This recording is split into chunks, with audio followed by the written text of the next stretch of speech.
Good afternoon, everyone. This is your captain speaking. We're just about ready for takeoff now, so, Shit, everybody move now. Go, go, go. Inside, everybody inside. To the stairs, quickly. Everyone head to the roof. The helicopter's waiting there. Go, go. No, you're lying. That's what demons do. They lie to cause men of God to doubt.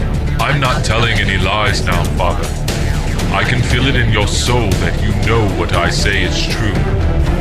There's so much blood everywhere. Where be the rest of them? I can't tell. What is doing this, Mr. Simon? That couldn't have been done by no man, I swears it. I don't know. From the minds of True Crime Guys comes Sandu Stories, Our brand new channel devoted to our previously Patreon-exclusive content, where we'll be bringing you our own version of true crime what-ifs and other audio dramas, one season at a time. Join us wherever you get your podcast. Now, let's get strange. I can feel your fear growing and your faith dwindling. It's an intoxicating feeling.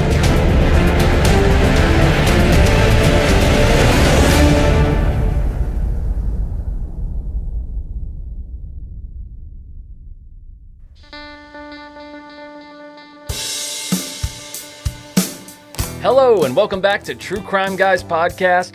I'm Michael and Andy. Oh God, I didn't see you sitting there. You have not let me live! Sorry, I didn't even notice you were in studio today. You can't keep pretending to ignore me! I will not be ignored! Not even pretending.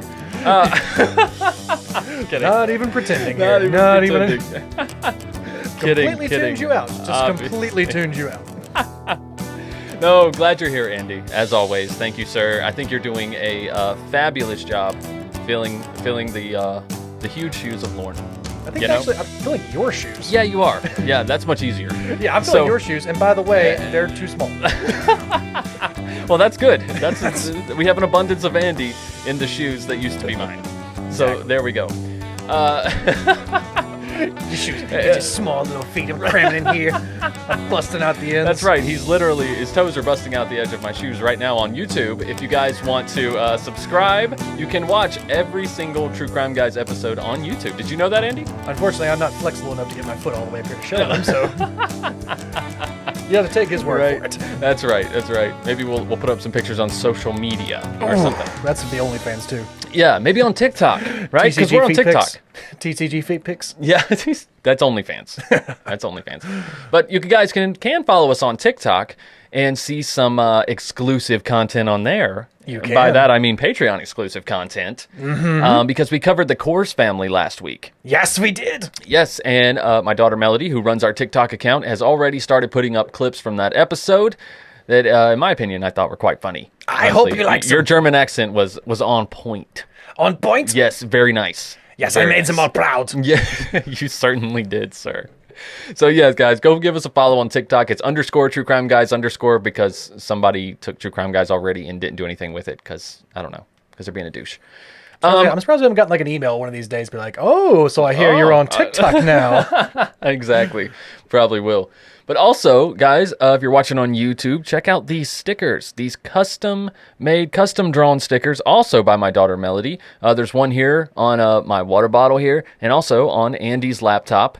But you can get these at truecrimeguys.com and click the link beside the picture of, this sticker. It's pretty easy to do. It's $5 shipped to wherever you live. Mm-hmm. Wherever you live, guys. Also, what else is going on True Crime Guys Productions? Oh, I need to make an announcement this week. And actually, I don't think I even talked with you, Andy, about ears, this Michael. before the I'm show. all ears. Okay. And it's about Strange and Unexplained. Strange and Unexplained is going to go on a little hiatus, okay? Just for a little while. We did a 3-year first season, literally April 4/20, April of 2020. Is when we started. Mm-hmm. And we have not missed a weekly release on the Strange and Unexplained platform all the way up until now. And our last episode for this season, that's what we'll call it, I guess, will be May 1st.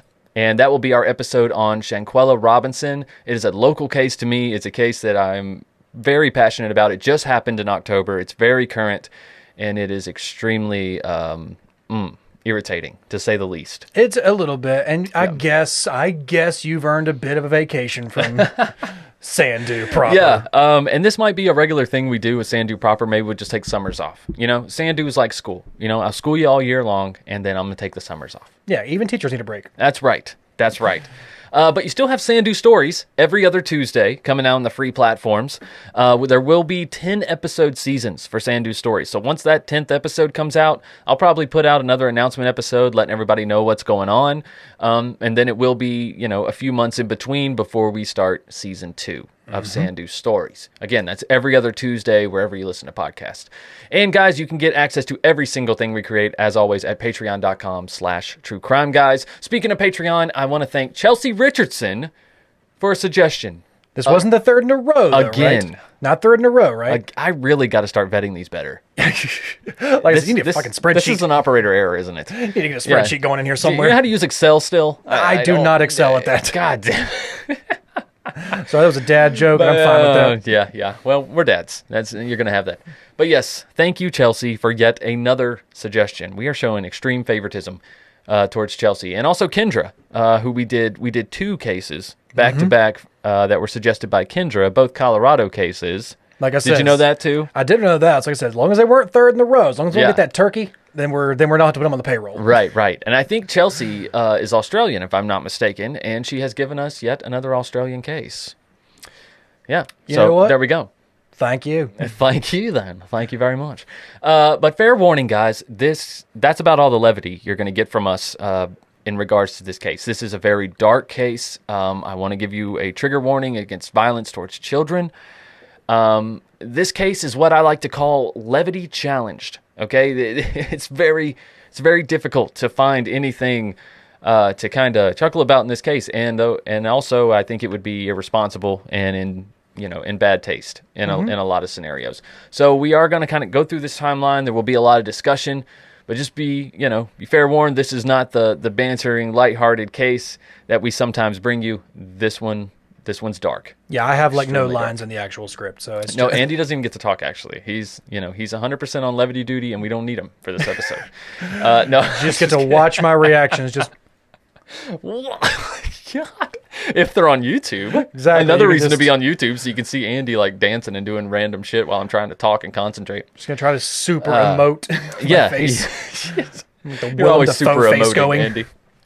But guys, just to give you a little summary of this case, the Lin family murders occurred in the northwestern suburbs of Sydney, New South Wales, Australia, on July 18th. Sorry, I'm trying to add it, and it's just not going to be good, Michael. Stop doing that. July 18th, 2009. Okay, this one has a conclusion though. It's not unsolved. Someone was convicted of this crime, and many believe without sufficient evidence. And there's a discussion to be had, which we absolutely will. Interestingly enough, I believe it also had the longest trial for a single conviction case, Andy, in Australian history. So far, I believe. Yeah, at least at the time that this case occurred. So, nothing gets me excited like courtroom talk. Yeah, like I said, this has been rolling around in my head for about 3 weeks now since I couldn't read a calendar. So, speaking of court, let's get into this, shall we? Absolutely, Michael. Let's adjourn this. All right, we'll see you guys on the other side.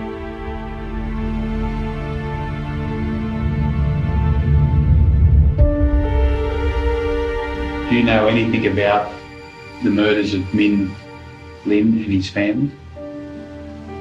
Anything else about? Yeah. No idea.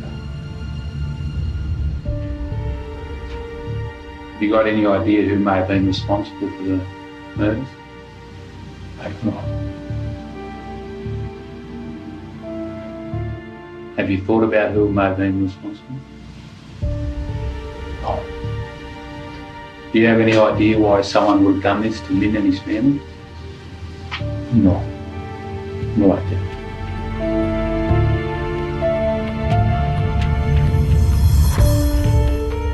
Where are you? Why did you leave? Now that you have gone, who am I going to share my secrets with? Who is going to fuss over me? every single day. I miss you. I miss you so much.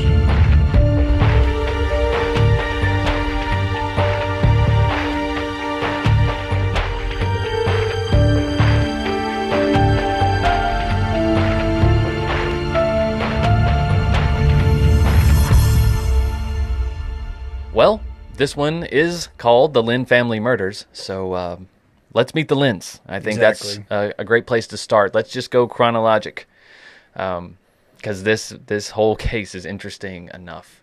So Min Lin and Yun Lin, she went by Lily, migrated from China to Australia, but separately as students. And they eventually met in Sydney and fell in love.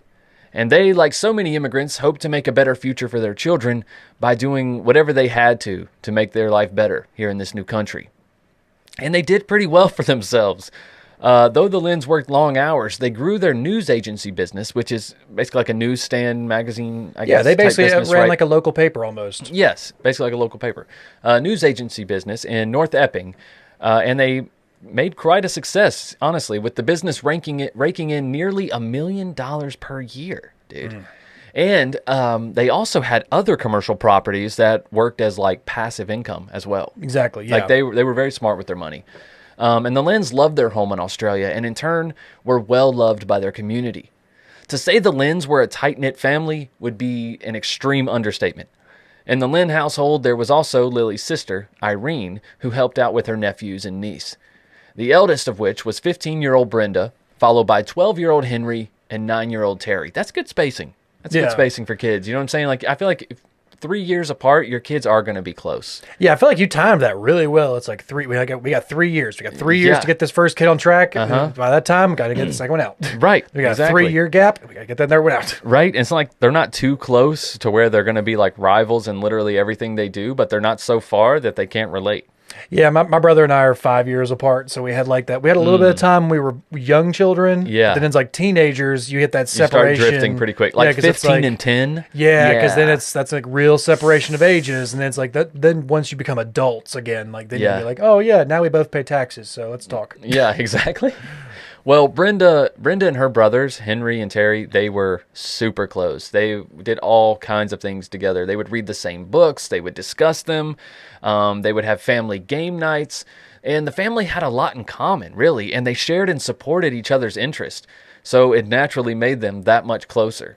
I saw that was one of the things that Brenda talked about, having like sibling reading sessions where like they would all literally have the same book sitting together like on the couch or on like a beanbag chair, and they would all read together and like have a space where they were gonna stop and then have their own little book club afterwards. Like pretty much we're gonna read until we get to chapter 3, stop, and then we're all gonna analyze it. It was like they had like sibling book club at like very young ages, which is fucking awesome. That is a great thing to implement. That's really cool. I love that idea. I was like, that sounds so cool. It really does. Family book club. It really does. And everyone benefits from that too. It really does. And then you have something that you can draw from, references that everyone in the family understands, you know, jokes. It just builds on itself when families do things like that together. Speaking of doing things together, Min Lin's sister, Kathy, and her husband, Robert and Kathy Z was their last name, also fancied a move to Australia. They figured they'd come to start a new life as well. Like, why not, right? It was working out great for the Lins. So they're going to start a new life as well. So they moved to Melbourne, Australia in 2002. You see, Robert was an ear, nose, and throat doctor back in China, but decided on a new career in Australia, the restaurant business. Yeah, because obviously you can't transition that skill across language barriers. I mean, obviously. Right. You can't transition medical knowledge across language. Obviously, I have to change careers completely. Well, I think he wanted to open a Chinese restaurant. He thought that would be the best thing to do. I'm just saying when you need to start a new life, it's like, well, why don't you go ahead and take the career that you're already like a doctor in, and like get some money put aside once you get there. Maybe his degrees and certificates or whatever weren't recognized in the U.S. And so, or maybe he just didn't want to do it anymore. Or in Australia. I mean, he just didn't love it anymore. In Australia, right. Maybe he just didn't love it anymore. Yeah. Or so we'll see. Right. But yeah, so his restaurant business failed. And he blamed it on the fact that he wanted to bring these 3 cooks from China who he really liked, I guess, and they were unable to get passports and unable to come to Australia for whatever reason. And so he said that's why it failed. So, obviously, in case you wanted to know, didn't have the right chefs. I mean, that makes a big difference. Absolutely, you're trying to be authentic. Also, I mean, maybe you should have a background in culinary. Yeah, if you're gonna try and open a restaurant, you're gonna open a restaurant, maybe. Or at least some experience in, service industry or something. Right. Usually going from, the medical field to I'm going to open a restaurant with no experience doesn't always work out very well. No, I've seen a lot of bar rescue. I bet people in the restaurant business be like, yeah, usually even with restaurant experience, it doesn't turn out very well. Yeah. I've seen a lot of bar rescue. There's a lot of those guys. Absolutely. But 3 years after this restaurant failed, the couple, the Z's, they moved to Sydney to be closer to their family, Min Lin and Lily. Kathy would start working part-time in Min Lin's news agency business almost immediately. And, that's probably the real reason for the move. Yeah, honestly. We'll give you a job. We'll give you kind of set you up. It's security. Yeah, you know what I mean? It's like, kinda. well, you came here, you were a doctor, you were probably very successful in China. You didn't have a problem with income or finances or whatnot. Then you come to Sydney and you try something completely different and it fails. And now, a little bit of air is knocked out of your balloon. You're like, maybe I do need a little bit of help. Maybe being near family would be a nice thing. You can't even blame them for this. To an extent, plus, and English is a second language of theirs. Yeah, I said, and plus the Lins also, this is their brother-in-law. It's his wife's sister. Of course, he's going to want to extend a helping hand. No, it's actually Min Lin's sister. That's what I'm saying. It's the husband. It's his brother. It's his brother-in-law, and he's the one who started the the newspaper stand or whatever. Right. So it's like it's his brother-in-law. It's his wife's sister.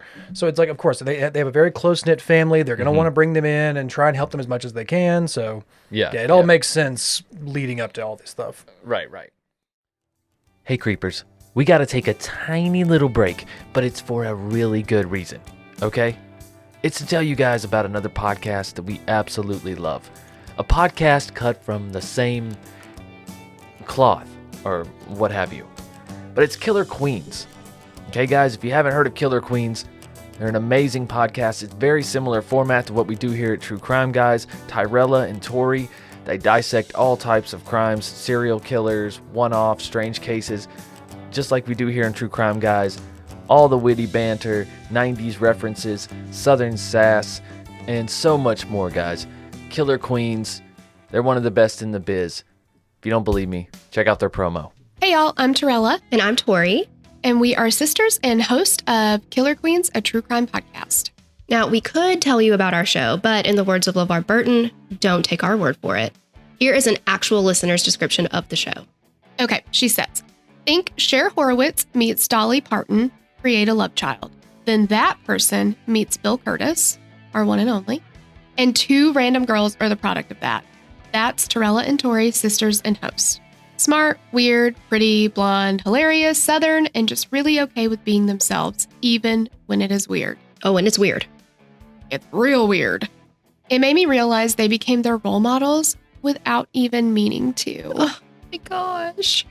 We are so #blessed to be mentioned in the top true crime podcast list on Marie Claire, Cosmopolitan, and Women's Health magazine for 2021 as well.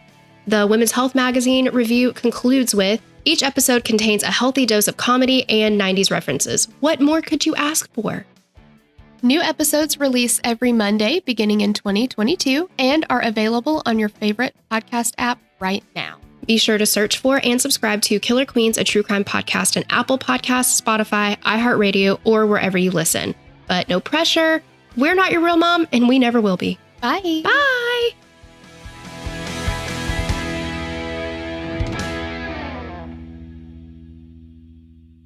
But now the Z's live within walking distance of the Lin's house, and everything seemed to be going just peachy. Well, until the morning of July 18th, 2009. It was one of the busiest days for Min Lin's news agency, and the place was closed without any notice or explanation, which was rather unusual for a daily operated news agency. Min Lin's customers were close to him, describing him as a daily fixture in their routine.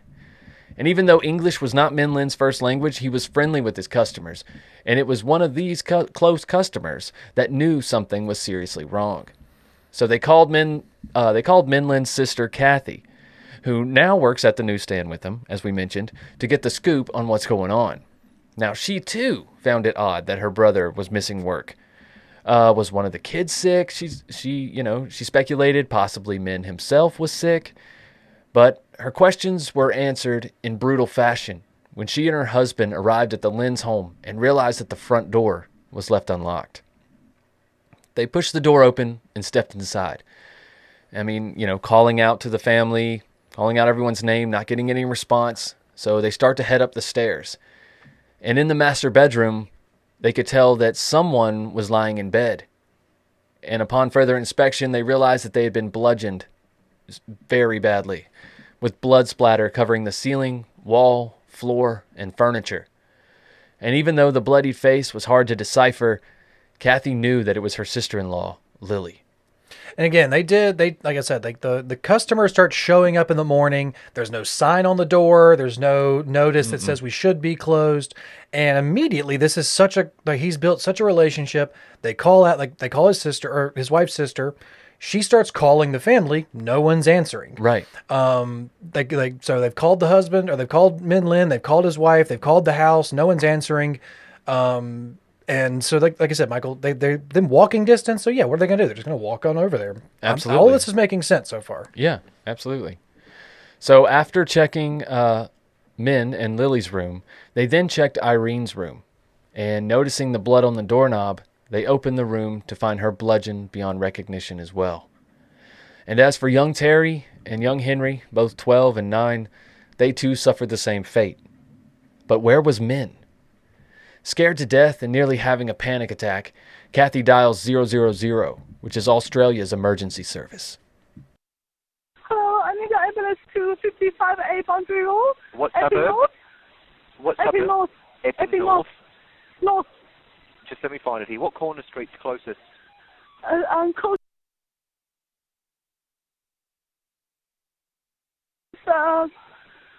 Back Street.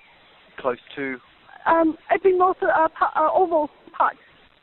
So it's 55A Boundary Road, Epping North, and it's a house? Yeah. What's the problem? Yeah, the house. What's wrong? Yeah. What's wrong? What's wrong? I'm not sure someone. I think I'm not sure. You need to tell me why you need an ambulance. What's wrong? Yeah, I think someone died. I'm not sure. Why do you think someone's dying? I don't know. You need to tell me something. You're asking for an ambulance, but why? Yeah, I also need a place. Yeah, why? What's wrong? Because I think someone would die. Yeah, you need to say why. What have you seen or heard that makes you think someone is going to die?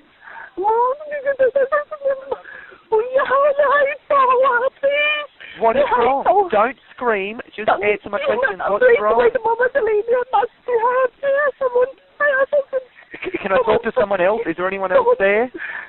No, Who's in the background talking? Leave me. I'm sorry. I've got police on the way, but you need to tell me what's wrong. Yeah, I need it because I have someone to be killed. Is someone bleeding? Is someone unconscious? I think so they die. Why?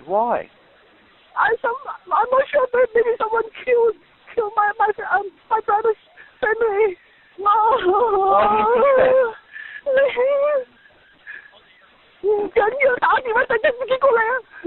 Put that other person on the phone for me.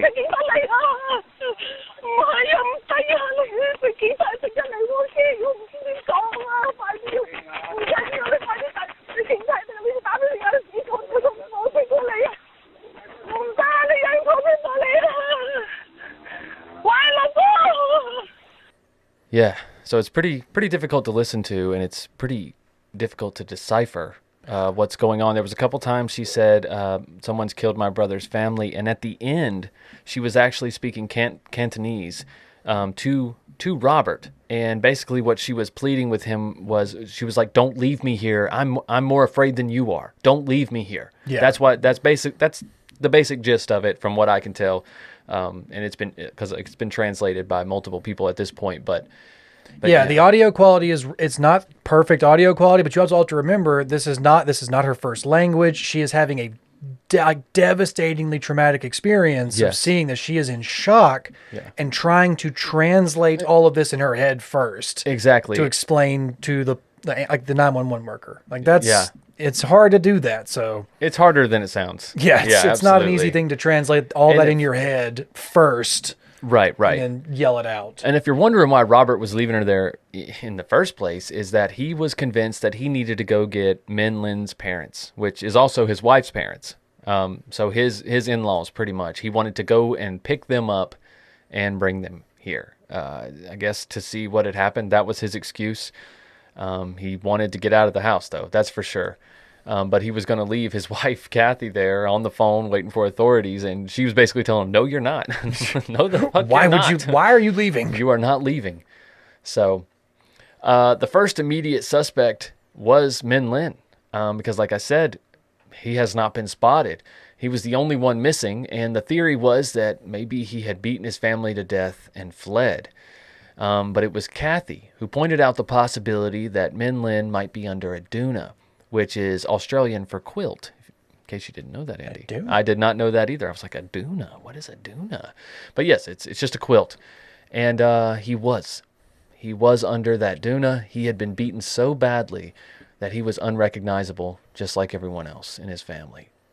The only surviving member of the Lin family was Brenda, the 15-year-old daughter who was away from school, or was away for a school activity, a field trip of some sort where she would stay over. And she actually found out about this massacre through friends on Facebook. Mm-hmm. She was saying she was getting a bunch of people texting her like, this is your house? I'm seeing it on Facebook. Yeah, they were saying like, are you okay? Are you there? You know, all kinds of things. She was flooded with messages from her friends. And in the beginning, she thought it was like a sick, cruel joke or something that they were playing on her. Man, she got terrible friends if that's really what they... Yeah, that but you want to think that though. You're rationalizing that, right? You're rationalizing that. But when she was put on the next airplane home, though, and arrived to see her Aunt Kathy in tears, the reality of what had just happened fully sunk in. Now, early on in the investigation, right off the bat, some obvious things stood out about the crime scene. Okay, number one, this wasn't a robbery. Nothing was missing from the Lin home. Nothing. Mm-hmm. And secondly, the violence was extensive, and as the autopsy will confirm, entirely unnecessary to end a life. It was just above and beyond. Mm-hmm. Now, the media, this seems so silly to me, but this was the first thing that came out about this case. Imagine, I mean, they are the media, right? They are the media. We're guilty as well. But the media brought up the possibility of a murder-suicide, but it was quickly ruled out when the autopsy determined that none of the wounds were self-inflicted. And, everyone was beaten to death. Yeah. I mean, how could someone, okay, let's say Min Lin, for example, beat his whole family to death, and then what? Beat himself to death. And then wrap himself or hide himself under a quilt. Right. Yeah. And beat his own face until he's unrecognized. Yeah, I don't think so. Also, where's the weapon? Where's the bludgeoning object? We still, to this day, don't know what was used to beat them. Mm-hmm. We do not know. So, but we do have some information. Based on one set of bloody shoe prints, the investigators theorized that there was only one murderer, which is crazy in itself to think 5 people were attacked, right? A family of 4, and then also Lily's sister, Irene, was in the house as well. 5 people, 3 adults, were attacked and all killed by one person. That seems crazy. Like at first I was like, there's just no way. There had to have been other people in here. But like I said, there was only one set of footprints that walked through the blood unless they all rocked the same pair of shoes. Which, hey, that's not even crazy. What's that? The cult, Heaven's Gate? They all wore the same shoes. Oh, yeah. Yeah. It's a big deal for Nike that year. Right. Or whatever it was. So they did. They had theorized that there was only one murderer who must have first suffocated and beat Min Lin and Lily with some type of hammer-like weapon, possibly with a string attached. I really don't know where they get that, but I don't know if he's slinging a freaking the hammer way with a string. It was more or less like described. What I saw was like it was like a hammer with like a rope or something wrapped around the head of it to kind of like dull the blow or something like that. To like so he wouldn't break the skin. Yeah, instead of just like so the hammer wouldn't just sink in or something like that. It would just like knock them unconscious. Yeah. So I guess that's what they were kind of saying was like a hammer wrapped in rope or something, or like twine or something like that. Well, let me just give you an example of how bad this was. Initially, before they came to the conclusion they'd been bludgeoned, they thought that they all took like point-blank shotgun blasts. That was the first theory, that someone came in with a shotgun, but of course no shots were heard. Nope. Nothing was heard. But Min and Lily, they had the worst injuries by far. And then, but the boys may have had the worst experience. Because based on blood splatter patterns, investigators could tell that at least one of the boys was awake and tried to fight off the murderer. That's terrifying. You know, they had to, I mean, you think, how could everyone in that house just sleep through as one of their family members is getting beaten? Well, they didn't. They didn't just sleep through it. For one, Min and Lily's room is probably far away from Irene's, right? Being adults, their rooms are probably far away, and then the kids' rooms are maybe somewhere in the middle, close to Min Lin's. I know this is probably a large home. They were wealthy. They, like I said, their businesses brought in well over $1 million a year. So I'm sure they had a very nice home with space in between the rooms. And who knows, a lot of people sleep with fans and radios on, TVs. This is Australia. White noise machines and all kinds of stuff, right? So maybe they didn't hear. But one of these boys had to have. He had to have. One of them got up.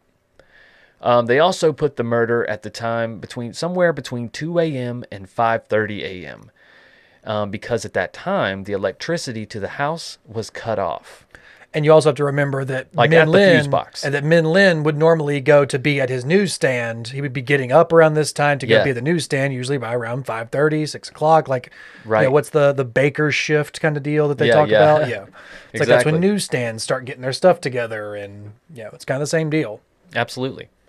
So obviously, though, since the power happened to be cut off to the house at the precise time that the murder happened, the murderer had knowledge of the layout of the house and also the location of the circuit and fuse box. I mean, and also there was no sign of forced entry, which we covered earlier. The door was unlocked. Yeah. Okay.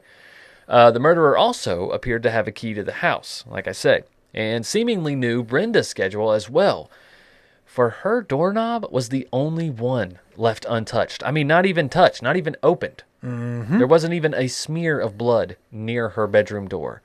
It was almost as if the murderer already knew that Brenda wouldn't be home that night, Andy. Yep, there was no footprints over near her side or her bedroom. There was nothing in the house stolen. Nothing had gone through her room. So nope. It's just like, why open that door, right? I mean, no one's in there. Why not? If you're a psychopath just wanting to kill a random family, there might be another victim in there. Yeah, why would you not go in there? Why would you not go in there? That's damning. 2 months before the murder, Min Lin witnessed a car robbery. Okay, this is a possible theory. It happened just across the street from his newsstand, and police thought that maybe he was being targeted for that. But after considering all the info the killer had to have on the family, they knew it had to be someone close to him. Yeah, somebody at least they knew, or somebody who would have at least enough repertoire with the family to be let inside. Exactly. And that limited it down to a very, very small pool. And one person stuck out in this pool above all, and the police turned their sights on Robert Z. So Robert is called in for questioning, okay? This is where he recounts the events of how he and Kathy found the Lins on that day that they were murdered.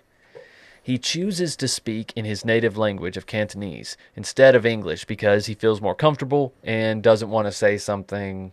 Doesn't want to mistranslate. Doesn't want to mistranslate. Yeah. Exactly. But he does have a translator, and we have that audio file for you. Go ahead, Andy. Red everywhere. 我首先睇到係阿嫂應該係。I think I saw my sister-in-law first. 我睇到之後，我即刻就攬住 Cassie， 我老婆冇睇。Once I saw her, I hold Kathy and I said, Kathy, don't look at it. 但係我相信 Cassie 都睇到啦。But I believe Kathy had already seen. 然後喺床嘅靠呢一邊咧。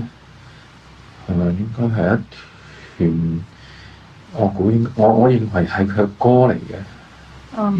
And I saw that the bedside, which is close to the door, I saw this side. I saw a staff, a group staff. I think it was her brother. 亦都係 Like a pile. Yeah, a pile. 因為我一路都覺得佢阿哥應該喺度，我睇到佢嘅車，跟住又睇到佢鎖匙。I always think that her brother was in as well because I saw her car. I saw his van. And Kathy saw his watch. 但係我仲係覺得好紅、好亂嘅感覺。But I just feel it was so red and messy everywhere. 然後係我哋就行出嚟，係我喺呢邊行，我行先，跟住出咗嚟。And so we went out from the room. I went out with Kathy. 然後我哋就跑去另外嗰啲房間度。We ran to the other room. 睇到樓梯過嚟，以前我地圖上 Terry 嗰個房係關住嘅。I saw the Terry's room I indicated before used to be Terry's room. The door was closed. I'm curious if you thought of that one. What's her name? Irene? Yeah. 係關住嘅。The door is closed. 應該係幾時推開嘅。Kathy pushed open the door. 我哋見到 Irene 喺床上面。We saw Irene on the bed.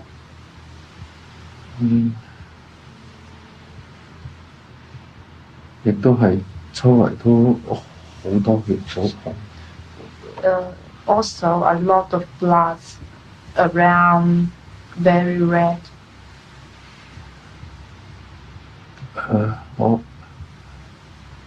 我行去想 touch 佢，因為我想知道佢係咪仲活住。I tried to touch her. I went closer. I tried to touch her because I want to know whether she was still alive.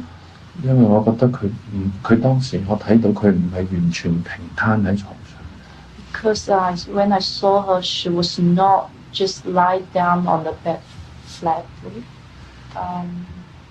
所以我想試一試。So I want to try. 不過 Kathy 拉住我。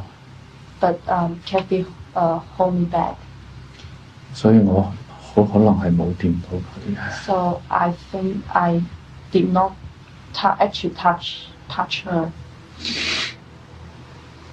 然後我哋又出返嚟。Then we came out again. 再去到最後嗰個房間。We reached the last bedroom.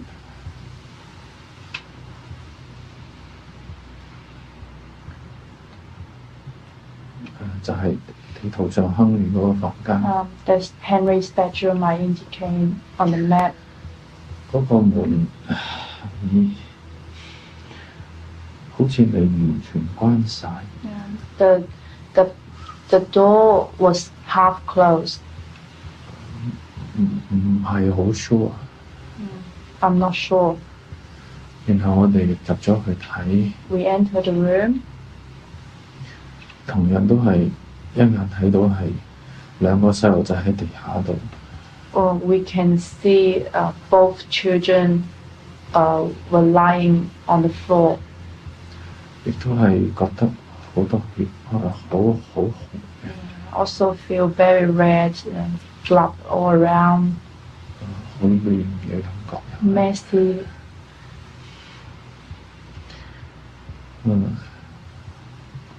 然後我又係好想去摸下佢哋，睇下佢哋係咪仲活住，因為兩個細路仔。I wanna touch them because they are just little kids. I really want to know whether they are still alive or not.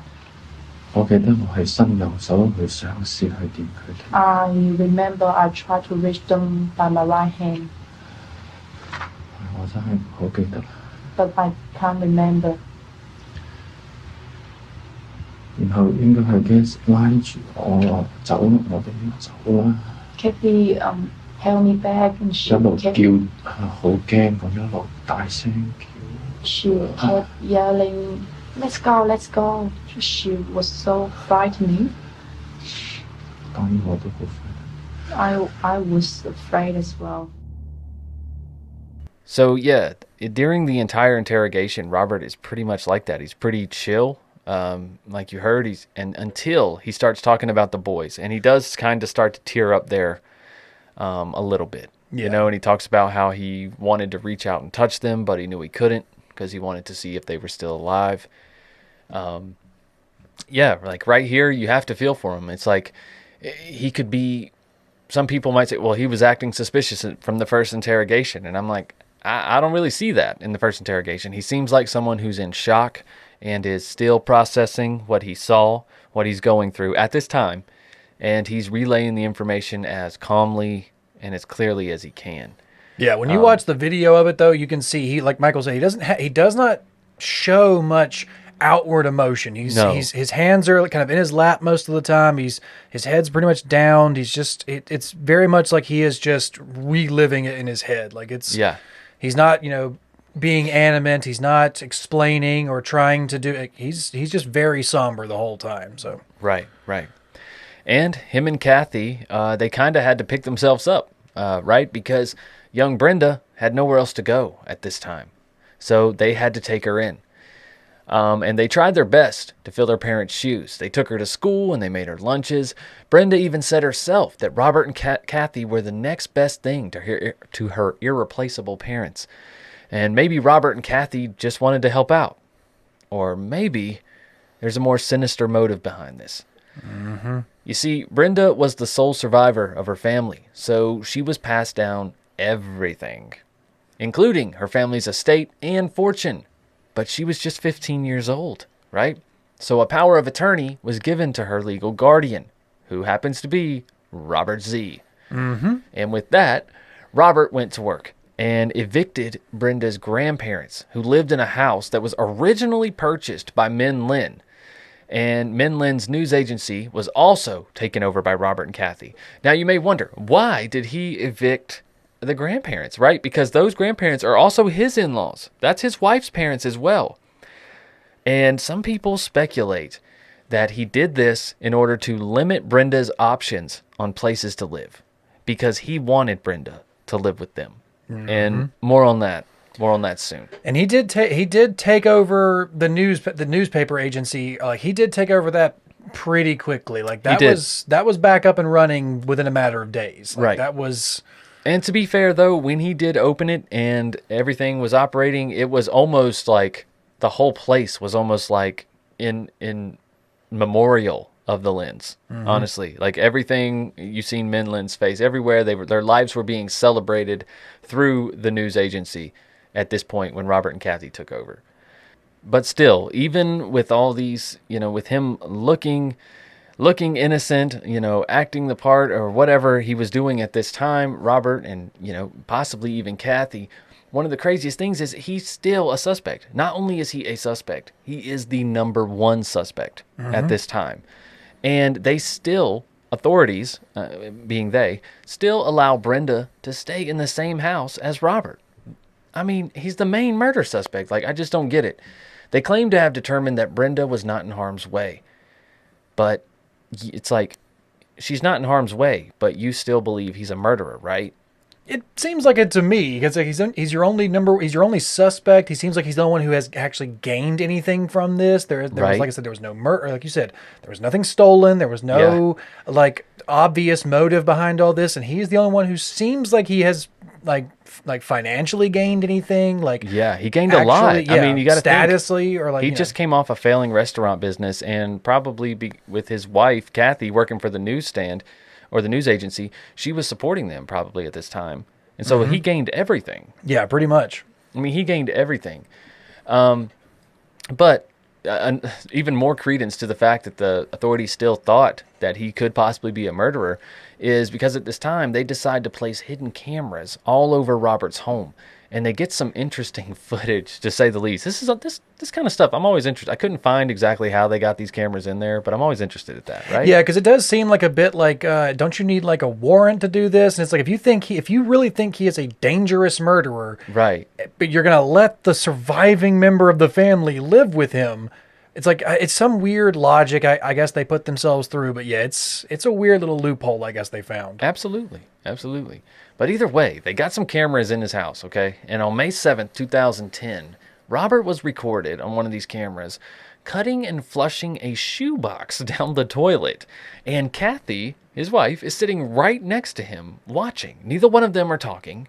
And just the action of cutting a shoebox piece by piece and flushing it down the toilet was odd enough, right? I mean, this is so, like, you don't own a lighter? Those are made of cardboard, right? Like, this isn't like some special, like, case. Like, it's cardboard, like, right? Light it on fire, dude. Yeah, just put it in the oven. I don't know what to do. What are we doing right now? Now, but, you know, his method was a little whack, but his reasoning was not. Because the shoebox happened to match the shoe prints left in the Lin's home. And the Z's, Kathy and Robert, knew about these shoe prints that were left because one of the detectives had actually questioned Kathy about Robert's shoes and what kind of shoes he wore. What size foot did her husband have? Like, what's his shoe and also size? What style did he own? Asics, which he did, because they were not common shoes, okay? The shoe prints matched the discontinued model Asics Gel Elevation 2. Remember those, Andy? No. No, I do. Not a big sneakerhead over here. No. But Robert was also photographed wearing these Asics Gel Elevation 2s on several occasions. Also, Robert's shoe size was 9.5, which matched the estimated shoe size of the murderer, which was between 8.5 and 10.5, right smack dab in the middle. That's a pretty big get. Yeah, it's like the foot could be anywhere between this big and this big. Like, well, I mean, it's smudge. It's because of the smudge. Like, when when you push and then your foot slides a little. Oh yeah, and it's kind of hard to tell. It's like, well, how wide is this footprint? But yeah, it's one of those kind of like, it's one of those things about the evidence thing. It's like kind of circumstantial. It's like, well, it's between the range of numbers. Again, it's all circumstantial, really, when you really think about it. But this was enough to get them a search warrant for Robert's home. And investigators began their search with the garage, which he had said he was cleaning on the morning of the murder, even though Robert was known to sleep in. But the police found beneath a dresser, they found a stain, which they eventually labeled as Stain 91. Now, it had a very complex DNA mixture that just happened to match 4 out of the 5 victims' DNA. 4 out of the 5 victims. This is in Robert's home, underneath a dresser. I mean, that's not exactly not incriminating. And but it's like, how was the dresser over it? Why was the dresser over it? Exactly. How did all this get here? I don't know. Stain 91 does sound like a 90s alt-rock band. It really does. Like, that's Stain 91, bro. That's when they were really good. Or like a local radio station. Yeah, I seen Stain in 91. Yeah. Or like or like a local alt station. Like, this is Stain 91. Yeah, exactly. What's up, creepers? While we're goofing off anyway in this part of the story, let's spend this time doing something productive, right? Like sharing another podcast with you guys that we really enjoy. And that podcast is Cryptic Soup. Thina and Kylie over at Cryptic Soup, they actually helped us out recently with the Sandu Stories episode. Sandu Stories episode 26 features both of them, and we were super happy to have them help us out. And something tells me you'll be hearing their voices on more TCG products in the future. So, guys, here's their promo. Take it away, ladies. Hey, you. Yeah, you. The one hearing us right now. Welcome to Cryptic Soup. I'm Thina. And I'm Kylie. We wanted to say hey and tell you about our podcast. It's a podcast we both host where we talk crimes, cryptids, murders, and a lot of wild stuff in between. You can find Mothman, Jeffrey Dahmer, SeaWorld, Spectrophilia, Casey Anthony, or even Skinwalker Ranch to be just a few of the crazy topics we cover. We even do some fun urban legends to make you feel like a kid at the campfire again. We're just two best friends hanging out, diving into all the things that your coworkers think you're a weirdo for wanting to talk about. We have a new episode every Tuesday at 3 a.m. Eastern Standard Time, and we're always open for case suggestions. Our Instagram is @CrypticSuitPod, where our DMs are always open, so slide on in. We always want to hear your opinions about any cases and episodes we cover. You can find our episodes on Spotify, Apple Podcast, and most podcasting platforms. At Cryptic Soup Pod, the menu is always overflowing with crazy topics you'll want to hear about. So join the conversation today and come hang out with us. Stay tuned.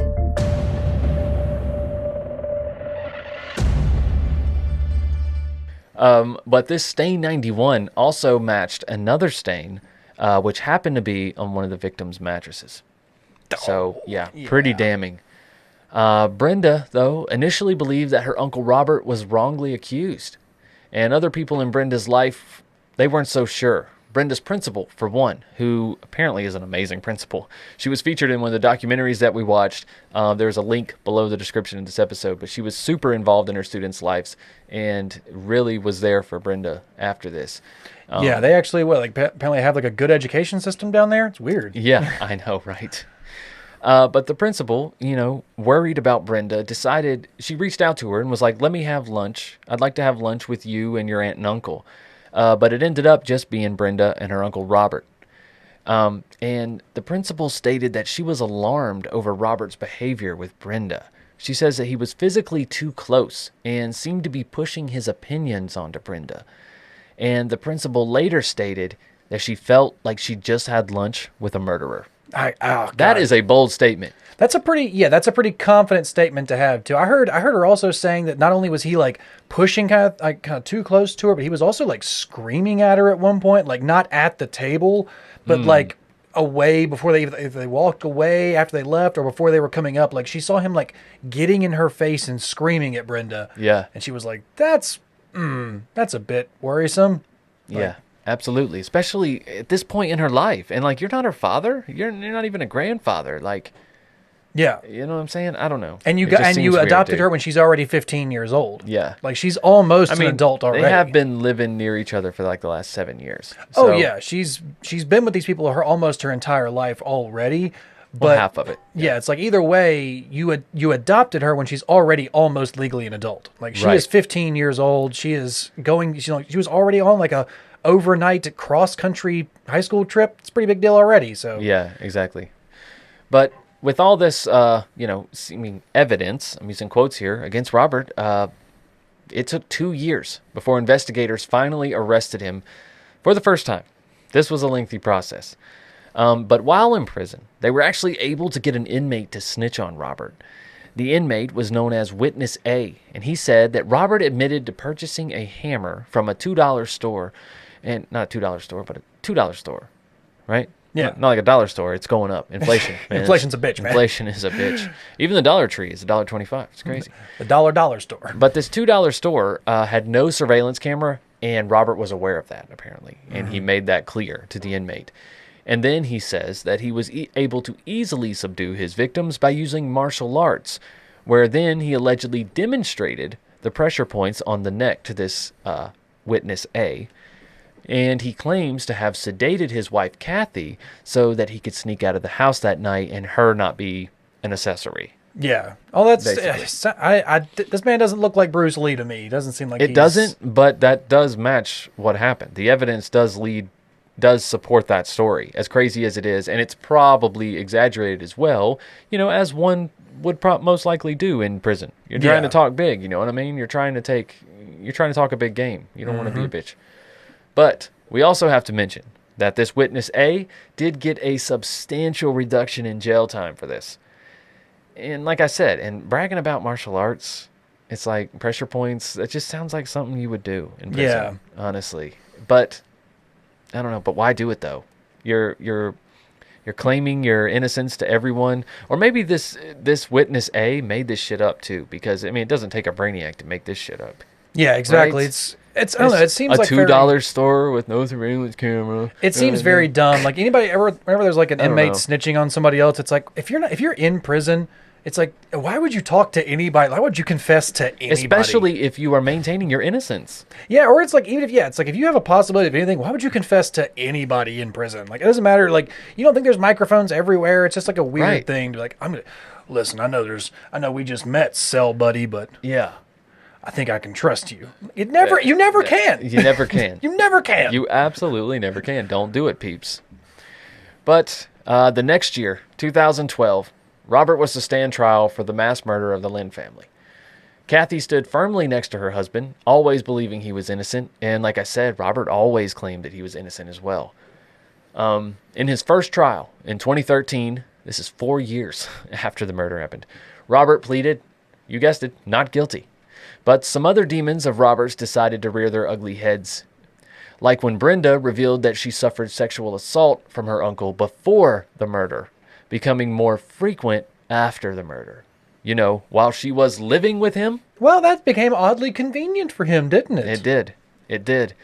And because of this new information, the trial was declared a mistrial. I don't know if maybe they brought up stuff that the defense wasn't prepared for, or what. You know I think it becomes no long. It now adds another form of trial to it. It's now you're charging him for two different things. You're adding a sexual assault charge and a murder charge, but for two different people.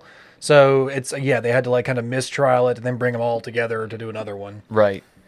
And then 3 months later, they did have another one. The second trial began. This time, the prosecution laid out Robert's motive, including the sexual interest in his niece, Brenda, also the success of Min Lin in comparison to himself, and Kathy's parents' favoritism for Min Lin over him. Man, it seems so petty, doesn't it?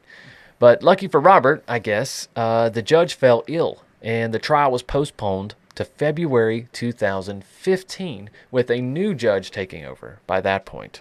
That has got to be a bitch in the legal system sometimes to be like, it's so aggravating, dude. Sorry, I know we were right there before they read the verdict, but judge got the flu. So after 9 months, the new panel of the jury was still not able to come to a verdict. And by then, Robert had spent 5 years in jail.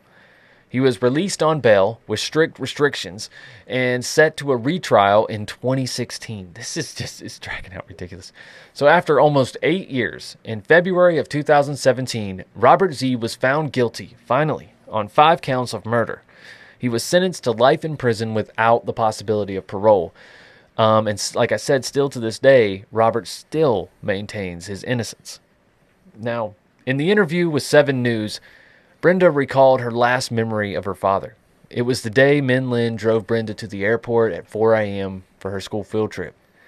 And as they stood there at the airport, her classmates were crying and hugging their parents, and Brenda said her goodbyes and left without the dramatic farewells because, like some people say, when you truly love somebody, you don't have to say it all the time. Yeah. And I think she felt that with her father. She also knew it was only going to be a short time. Yeah, she had a really good relationship with him, and she also kind of states that she was like, I'm 15. It's like I wanted to look cool. I didn't want to look like I was, crying like some of the other girls. So exactly. we kind of just love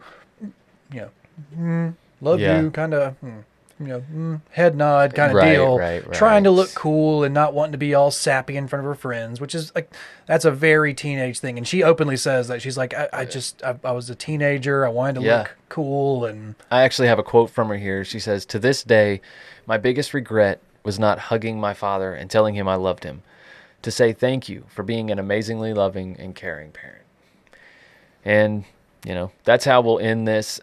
Like I said, there is links to the documentary that we watched, and there's a lot of you get to hear from Brenda years after, which is fair. And you can tell though, even all these years after when they did this documentary, she still didn't quite have everything processed. There were certain things that she didn't want to talk about, the sexual assault mainly, and the reporter was kind of pushy, kind of pressuring her in a lot of ways that you could tell it's still somewhat fresh in her mind. She's still dealing with this.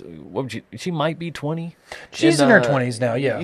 I mean, by the documentary, though. I know she is now. Oh, but I'm saying at the time of the documentary, do you think she was? Yes, I think she'd already graduated. So I believe she was probably about 20, 21 years old at that point. But she'd already graduated high school. So still very young. I mean, she just went through this traumatic thing just 6 years ago, even if she was 21. and losing your entire family. I don't think that's a wound. That's not a wound that ever heals. It's really not. Especially like that when you leave them and everything is supposed to be okay, and then someone and a member of your own family who you trust and who you've grown up with. I guess trusted. Well, or at least her family trusted. Like maybe she may have not. She did have a lot of, issues with her uncle, and there was, lots of claims of this and that. Like I said, she didn't really want to discuss a lot of those things, and she probably shouldn't want to. Like, it's her decision not to do that, and I'm glad the reporter kind of stopped pushing her eventually. But that's one of the reasons they had to declare a mistrial, because even like her principal said, like, everything just did not seem okay. Once Robert kind of got in control, once he was the man of the house, now he just had so much to gain. He did. He seemed like the in-laws were already more proud of him, the Min Lin, than they were of him. Right. One thing that I also I failed to mention, because I didn't know if me and you had talked about it before, because we talked earlier about him being an ear, nose, and throat doctor back in China. That was one thing they also kind of dug up during the investigation. I don't know if you remember them talking about this, but when they kind of looked into his Chinese past, they could not find any like actual record of him being a doctor in China. There was no record of him being an ear, nose, and throat doctor, of him going to medical school. Awkward. So it was kind of this whole thing like, so you came over here, but you're a doctor, but you're going to open a restaurant? But that also failed. Yeah. So it's like, okay, maybe you're not as honest as you like. It's from right off the bat when they're like, maybe he's not as honest as they think he is. Like, but he probably thought, going to Australia and making food that's from my country for them. How easy could that be? It's they're not going to know any better. It's my native cuisine. Like, how hard could it be? Well, yeah, but you're not the first immigrant to do that. Nope. Hate to tell you that, but you're not even the first one on this block to do that. No, absolutely not. So what do you think, man? Do you think they got the right guy? I genuinely do. If you okay, I was going to say, and if you don't, then please show me another suspect. I genuinely, I don't think there's any other suspect in this, because I don't think there is either. Like, even afterwards, because of Brenda having her interview and her kind of like remembering all these things and going to a lawyer, and the lawyer having to explain all these kind of different ins and outs to her, and being like, are you sure that you're okay? And her having to be, I don't think I am. I don't think my uncle's actually who we think he is. Right. So I don't know. For her to still push that, I believe he did it. The fact that the police were so confident to put cameras in the house and show him cutting up a weird that is shocking. That shoe box that matches those shoes, because I think could they even get the shoes back? They only found the shoe box. I think they only found of course he got rid of the shoes the night but because they also he had already been photographed wearing those exact shoes. They already been photographed wearing them, so that they didn't find the shoes at the house. They didn't find any weapon, because I think the inmate said he like drove out and tossed it somewhere, or got rid of it after the night. Like the snitch said he drove out and tossed the thing before ever coming back to Of course he did. That's something generic you would make up. But it's like, okay, then where's the weapon? That's a question, but he's the only one that has everything to gain and has all the right motives and can get into the house with a key undetected. And it's even the way when you see him interviewed, when you see the way his wife kind of talks about it after the fact, she has a weird look about her that just seems like almost like she's being controlled or forced to say something, or like she doesn't really believe what she's saying. Like, she's not even looking at the cameras when she's saying these things. Denial. Yeah, like they're asking her. It's like, well, what do you think about your husband's conviction? Like, what's your plan? And like, she won't even look at the camera. She's like, we're gonna fight it. And then she's like, what are you gonna tell him? She's like, I will tell him that I love him. And it's like she's beside him in the video when he's cutting up the box. It's like, what a bizarre thing. Like, why are both of you sitting together as you cut up this box in silence? Just why are you both just sitting here over a sink, just cutting up a shoebox into tiny pieces? He flushed it down the toilet. I know, he's like, but you see him in the kitchen. He's just cutting it up over like a big salad strainer or whatever, and then like rinses it all off so it gets nice and soggy, and then takes it to the toilet. So it's like, why are you both just doing this in silence and very awkward, just body language the whole time? It's a very uncomfortable video. So it's like why not burn it and then flush the ashes? Either way, it's a very weird thing to be like, I'm gonna cut this a shoebox. It's not easy to cut up. That's what all the children use for dioramas and shit, because they're sturdy. They have a lighter, man. Yeah, they're sturdy. You're supposed to that's what they're supposed to be. You're supposed to hold some Jordans in there, some nice Asics or whatever. That thing is supposed to be hard to cut. Yeah, I don't know why that was your first thing to go to. That's what I'm saying. You got a matchbook laying around. You're gonna get all sweaty in that. You're gonna get a workout in there. Sheesh. I don't know. Weird, man. Weird. It is a weird case. But yeah, I personally, I do too. I think they got the right guy. I think Robert is guilty. But that's just a matter of opinion, obviously. Now, do I think that he can be proven guilty without reasonable doubt? I don't know about that. Without reasonable doubt. Without reasonable doubt, no. But at the same time, he's also, you watch him, he doesn't seem to have like so much declaration of innocence. He is not like screaming from the mountaintops like, I didn't do this. I didn't do it. Yeah, that doesn't mean anything. I don't know. I know it doesn't mean anything, but just the look on his face, he has a very empty expression a lot of the times and very just, I don't know, very collected behind his eyes. It like doesn't look sinister, but it just looks very calculating to me. I don't know, but yeah, I guess that is even more damning, huh? It is. Well, I'll tell you what else is damning. Walking around with smelly pits, dude. You do not want to walk around with smelly pits. I believe it. Look at this. Look at this. Look.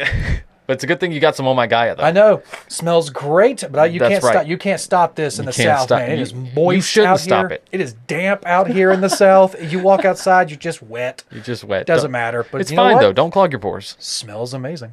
That's right. And that is, like I said, that's all thanks to Oh My Gaia, which is an innovative, all-natural deodorant, fragrance, and beard oil company specializing in paraben and aluminum-free products. And their innovative line of deodorants inhibit the growth of odor-causing bacteria while still maintaining effectiveness. And at Oh My Gaia, they got a scent that's for you, guaranteed. From vanilla, cherry almond, sandalwood, lavender, lemongrass, Egyptian musk. There's pear, sweet pea, sailor, barbershop. And we have our very own scent called True Crime Pine. I feel like one of these days you need to write a jingle for him.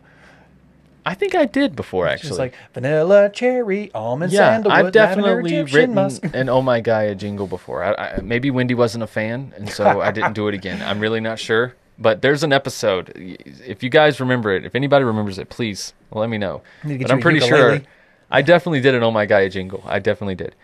But yes, because you guys are True Crime Guys listeners, you can use the code word CREEPER for 15% off your order at shop_ohmygaia on Instagram or ohmygaia.com. That's ohmygaia.com.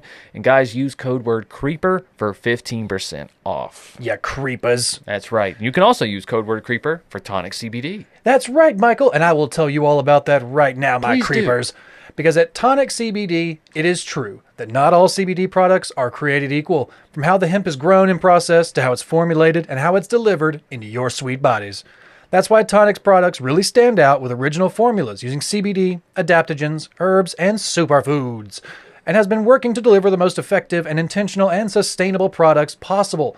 Tonic cultivates their own hemp on certified organic family farm in upstate New York. That hemp travels only 30 minutes to their distribution facility, where it is then turned into a finished product and sent directly to you, ensuring only the highest quality vibes at every stage of the process.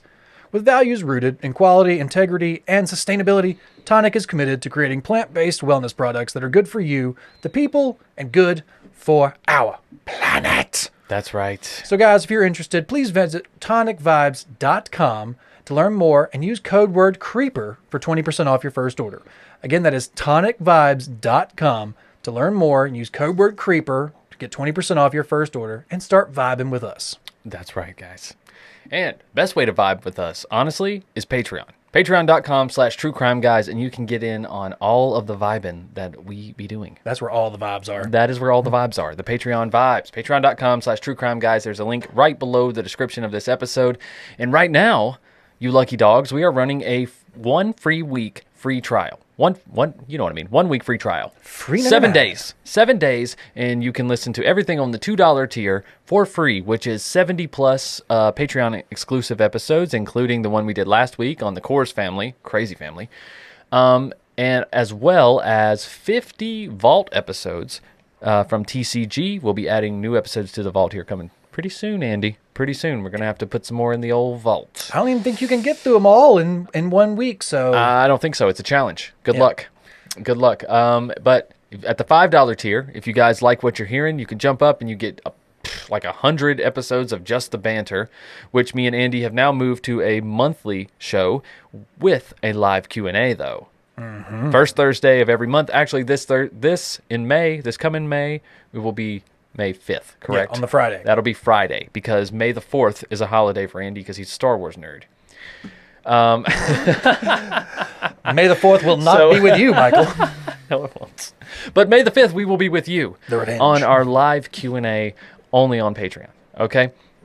But yeah, guys, thanks so much for supporting us. If you have a suggestion, please email us at truecrimeguys@gmail.com or reach out on social media at truecrimeguys. If you are watching this video on YouTube and you made it this far, hey, hit subscribe, right? If you haven't already. Appreciate it very much. New episodes every single Wednesday here on TCG, except for the one Wednesday a month where we're only on Patreon. But Andy and I will be here with Strange Shorts. You'll still get us. You'll still get us. That's right. I'm not leaving you. All right, Andy, I think that's pretty much it. You got any announcements? No. Can I go outside? You cannot. Almost. But I want to remind everybody about these stickers. One last time, truecrimeguys.com. $5. You can get your custom TV head running away from an exploding creep van sticker. It's kind of a lengthy name, but we think it's on point. Got a semicolon in there somewhere? Maybe a couple. All right, guys. We'll see you next week. Keep creeping until then. I'd say do that. All right, guys. See ya. Bye. If you've enjoyed this episode, please feel free to check out all the other shows on our TCG network, as well as subscribing to our YouTube channel. Starting every Monday with new episodes of Strange and Unexplained, followed every other Tuesday by our audio drama podcast, Sandu Stories. Then, of course, new episodes of True Crime Guys every Wednesday. And if that's not enough, head on over to our Patreon, where you can have access to hundreds of hours of exclusive content, including older episodes, Strange Shorts, the latest edition of Sandu Stories, and, of course, higher thoughts. But until next time, guys, keep creeping. You hush your mouth, boy. Oh, Kristen's gonna hate this for this video. It's gonna be a bitch. Sorry, babe. All right. Woo, got them pit. Look at that. Oh, look at them pit stains. Is it on the camera? Oh, it's on the camera. You gotta be careful if you're raising the roof. All right. That's just for TikTok. We'll edit it out. There you go. Perfect. That's for the TikTok fans? Exactly. Nice. Appreciate you guys on TikTok. Oh, yeah, take your shoes off. There you go. Get comfy. My shoes are making a lot of noise down there, so I'm just There's going to be some great outtakes. This is what the South looks like in the summertime. Yeah. It's not even summer yet, Andy. It is to me. Oh, God. It is to me. All right, you ready? You got the sniffles out? All right.